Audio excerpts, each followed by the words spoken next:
Yo, salut. Allez, nouvelle vidéo. Aujourd'hui, on va parler un petit peu de quelques concepts freudiens. On va regarder quelques concepts que la psychanalyse étudie. C'est-à-dire, en fait, on va regarder le premier topic de Freud. Voilà, qu'est-ce que c'est le premier topic de Freud? On va regarder aussi le retour du refoulé. Voilà. Donc, dans cette vidéo, il y a ça. Et puis, si ça vous plaît, un petit j'aime. Et là, on va commencer à parler de choses intéressantes. Celle-là, il faut la regarder. Mais sur YouTube.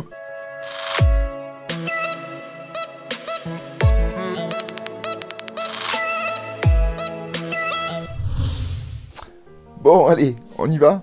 Alors, l'inconscient. En fait, il faut savoir que, bon, on le sait, mais Freud a réinventé le concept d'inconscient. Et il en a fait le concept central du travail de la psychanalyse. C'est ça, en fait. Dans les travaux de Freud, en fait, on peut retenir deux dates. Non, en fait, c'est pas deux dates, c'est deux périodes. Il y a avant 1920 et après 1920. Là, on va voir la période avant, ses débuts. Et Freud, dès le départ, il a voulu faire une représentation, une carte du psychique humain. Il a voulu, c'est pour ça qu'on appelle topique. Topique, on va parler du premier topique. Topique, ça vient du mot topos. Topos, c'est topographie. Comme les cartes, vous savez, les cartes, c'est pas les cartes routières, les cartes topographiques, parce que ça parle de géographie. C'est pas seulement les routes, c'est de la géographie. Donc lui, il a voulu faire une carte du psychisme humain, du fonctionnement du cerveau, comment ça fonctionne, comment l'être humain, je dis le cerveau, mais il y a plein de choses, voilà, comment on fonctionne. Donc Freud va commencer à présenter ce psychisme découpé en trois couches. Il y a trois couches. Il va définir ça. Le conscient, et c'est tout ce qui est conscient, tout ce qui nous entoure, tout ce qu'on sait, le conscient, première couche. Deuxième couche, il va mettre le préconscient. Et la troisième couche, il va mettre l'inconscient. Maintenant, on va regarder dans chacun ce qu'il y a. Donc, il y a trois couches. Conscient, préconscient, inconscient. Entre ces trois couches, il y a ce qu'on appelle des censures. Des censures, c'est un peu comme, ça peut être des portes, vous voyez. C'est-à-dire que, voilà, pour passer d'une couche à l'autre, on peut passer, et généralement, il y a une censure. C'est-à-dire que la censure nous empêche de passer. C'est difficile. Et au plus c'est une couche profonde, comme l'inconscient, au plus c'est difficile de la faire remonter au niveau de la conscience, au niveau du conscient. Donc, il y a des choses que, ben ça c'est la réalité, parce que le conscient est soumis à la réalité. Quand tu es conscient, c'est que tu es conscient des choses, voilà, c'est réel. Lorsque c'est dans le domaine du préconscient, c'est ni réel, ni... Et là-dedans, on va retrouver les rêves, les lapsus, des trucs comme ça. Ça, c'est des moments où on est... L'hypnose, c'est préconscient, on est conscient, pas trop conscient. L'hypnose va un peu dans les deux, mais on va reparler. Donc, le conscient, le réel. Le préconscient, c'est, on va dire, une zone qu'on est conscient, mais pas trop. Et après, il y a l'inconscient. Alors là, on n'est pas conscient du tout. Alors, la censure, c'est une difficulté pour y aller. Mais elle a notre rôle aussi. C'est-à-dire que la censure va opérer une modification des contenus qui demandent à remonter. D'accord? C'est-à-dire qu'il y a un contenu qui était dans l'inconscient, il y a quelque chose qui était dans l'inconscient qui demande à remonter au préconscient ou au conscient. Et bien forcément, ça va être difficile à remonter parce que la porte est difficile, mais en plus, le contenu lui-même va être transformé. Il va se montrer au réel, il va se montrer sous une autre forme. C'est-à-dire qu'il n'aura pas la même forme, la même signification en fait. La censure va opérer une modification sur le contenu qui demande à remonter en fait. Et elle va changer le sens. C'est pour ça qu'on a besoin d'un analyste pour interpréter tout ça. On ne peut pas le faire seul, ça remonte, mais c'est d'autres choses. Il faut quelqu'un qui lui puisse aussi vous aider à ça. Bon, le conscient. Le conscient, c'est cet endroit qui est, en fait, c'est cet endroit qui a un lien avec la réalité du monde extérieur. Voilà.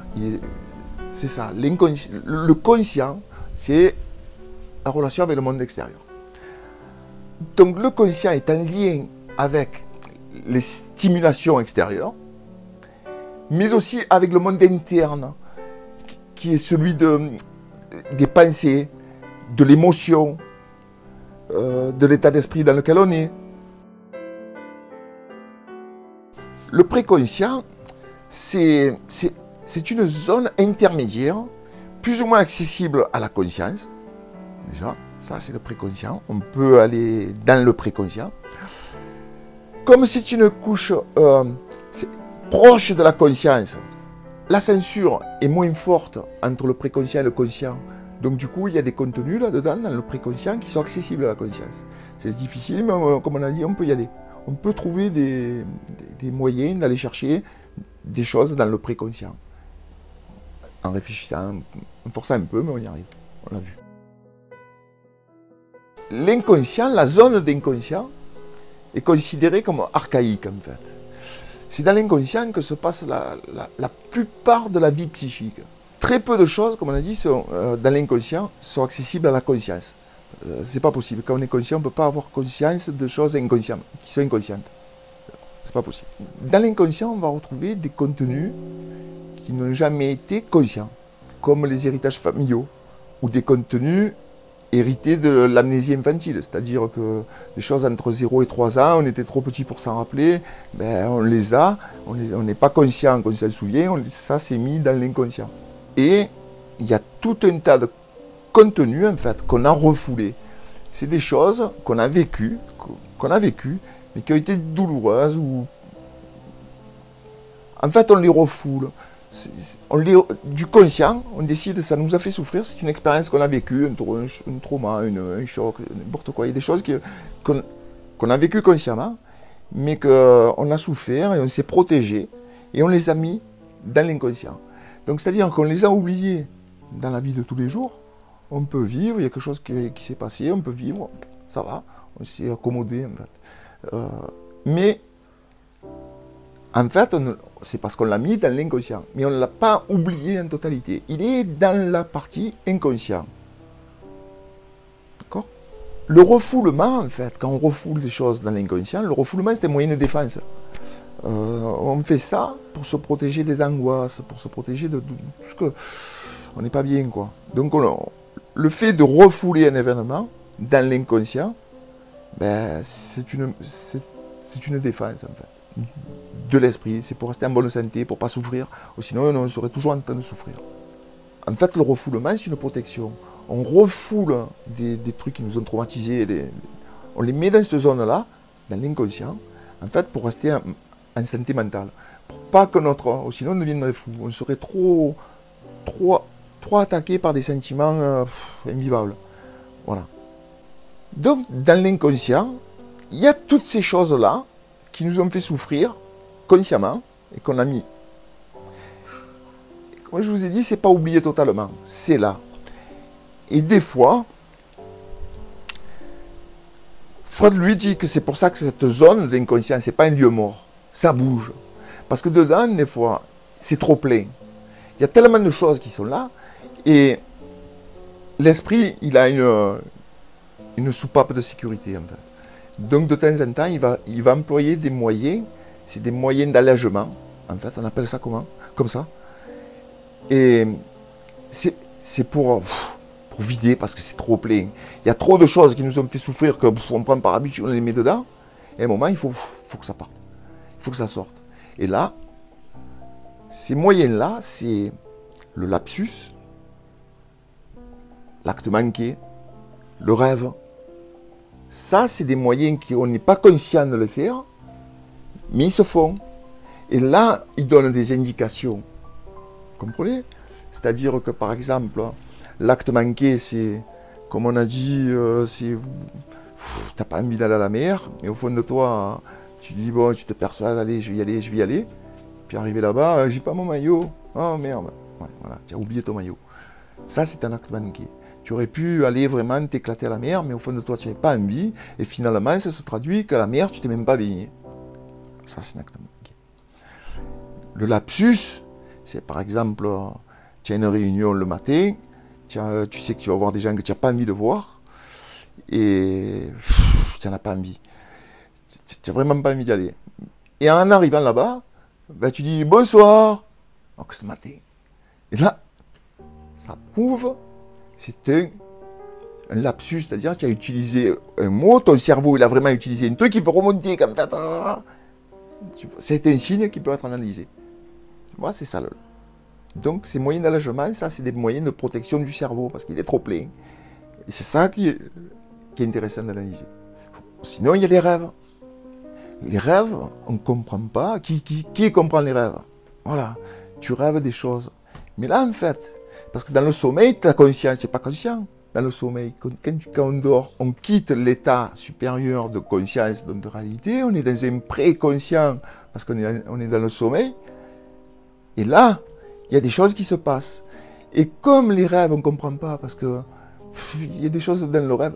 Mais en fait, c'est des signes de l'inconscient qui essaient de remonter à la conscience, mais ils passent par le sommeil, donc par le rêve, et là, toi, ils sont transformés. Par exemple, il y en a qui rêvent, je sais pas, dans un rêve, ils ont peur ils rêvent qu'ils ont une peur de quelque chose, alors qu'en réalité, ils n'ont jamais peur. Ça, là, c'est un signe aussi. C'est un signe à observer. Parce que c'est un moyen d'allègement de l'inconscient, qui en a trop, il veut vider. Et quand il vide, là on peut essayer à comprendre qu'est-ce qui se passe. Pourquoi tu rêves ça? Tu vois? Voilà. Donc tous ces signes-là qui sont quand même, tu vois, là ça définit bien le rôle de la censure. En fait, elle transforme le truc. Donc elle devient plus lisible à la réalité. Tu vois, dans le rêve, on ne comprend pas. Ben, ça, c'est un effet de la censure. Dans le lapsus, ben, hop, il a utilisé un mot pour un autre. Là, eh ben, c'est encore la censure qui a transformé le truc. Ouais. Et c'est pour ça qu'il faut une personne capable de vous aider, de nous aider à comprendre justement ces phénomènes, ces choses-là. Et c'est là l'intérêt de l'analyste. Bon, là, regardez, je ne sais pas où il sera à côté, là, je le mettrai. Hop, magie. Regardez ce schéma. En fait, on y voit 3 niveaux. On voit, vous voyez, c'est 3 niveaux, c'est-à-dire qu'on voit le niveau de la conscient, préconscient et inconscient. Dans le conscient, il y a nos pensées et notre perception. Pensée et perception. Dans le préconscient, il y a et dans le conscient, pardon, il y a tout ce qu'on est conscient. Aussi. D'accord? Forcément. Dans le préconscient, il y a la connaissance, la mémoire. D'accord? La connaissance, la mémoire. Et dans l'inconscient, là, il y a les pulsions violentes, les pensées immorales, les peurs, les pulsions sexuelles, les expériences honteuses, les désirs irrationnels, les besoins, que des choses inavouables. C'est pour les infréquentables, c'est là. C'est ça. Quand il y a des pulsions sexuelles qui sont en nous, il y en a qui les réfrènent pour pouvoir avoir une vie normale, une vie sociale, il y en a d'autres qui sont empreints à ces pulsions. Il y a des expériences honteuses, on a eu honte, il s'est passé quelque chose, on a eu honte, on n'a plus envie de le vivre parce qu'on ne peut pas vivre avec la honte. Donc on l'a mis dedans. Il y a tous des trucs qui sont inavouables. D'accord? Et qu'on met au fond parce qu'il ne faut pas les voir. Bon, on voit bien sur le schéma que tout ce qui est dans les couches inférieures demande à remonter. À chaque moment, on a tous eu un moment, des trucs qui sont dans les couches inférieures, de remonter. Donc forcément, ce qui veut dire que ça a été, quand ça a essayé de monter, eh ben, il y a des protections qui empêchent de monter. Mais si ça passe, eh ben, elle va être transformée. Donc on a tous on a tous des rêves, on a tous des trucs comme ça. Alors, je voudrais vous donner un exemple, en fait. Ce que Freud lui-même décrit dans son livre les 5 leçons de la psychanalyse. Je vais essayer de vous raconter ça. Alors, il donne une conférence. Il dit, voilà, prenons l'exemple que je vais me faire Freud. J'imaginais que je suis Freud. Donc je donne une conférence. Et dans la salle, il y en a un qui commence à à rire, à faire du bruit, à bouger. Voilà. Faire un plein de trucs. Et moi, je suis là en train d'expliquer. J'essaie d'expliquer comment je peux. Parce que ça me tient à cœur de vous expliquer un truc. Et lui, il est en train de faire du bruit, tout ça. Alors, à un moment, je leur dirais, bon, j'arrête, je peux pas. Avec le bruit qu'il fait, il me dérange. Donc, forcément,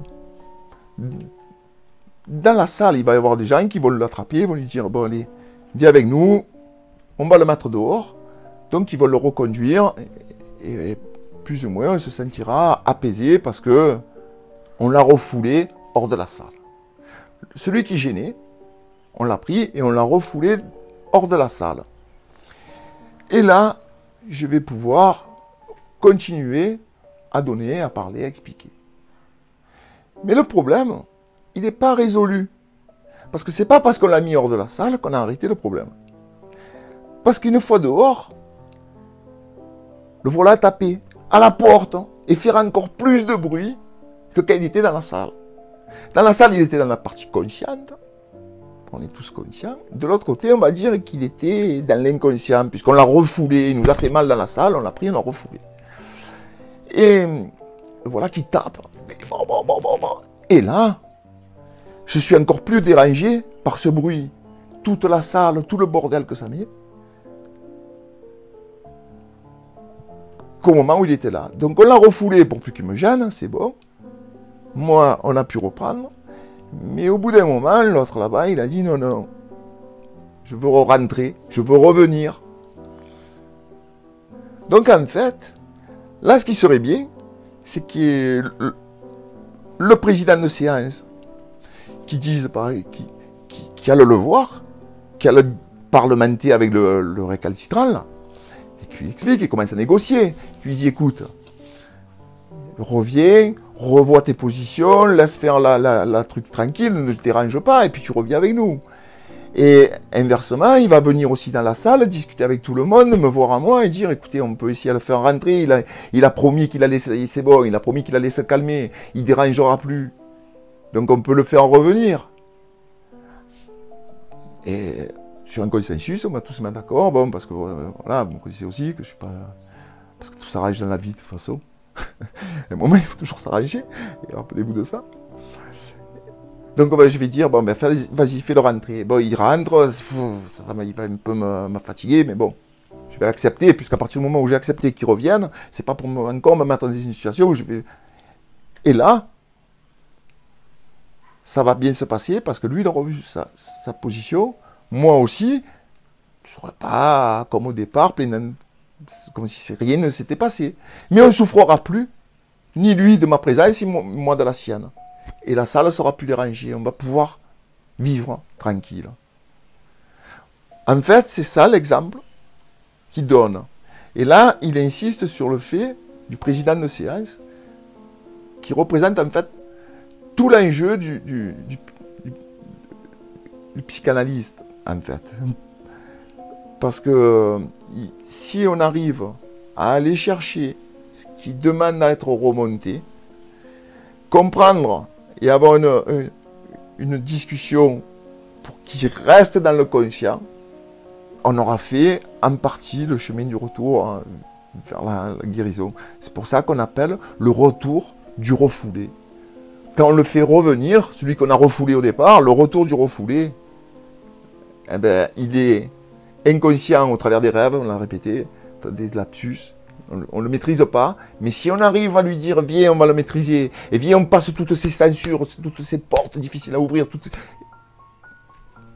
on est vers la guérison. Vous avez conscience de ça? Bon, voilà. C'était le premier topic. Le conscient, le préconscient, l'inconscient. C'est intéressant.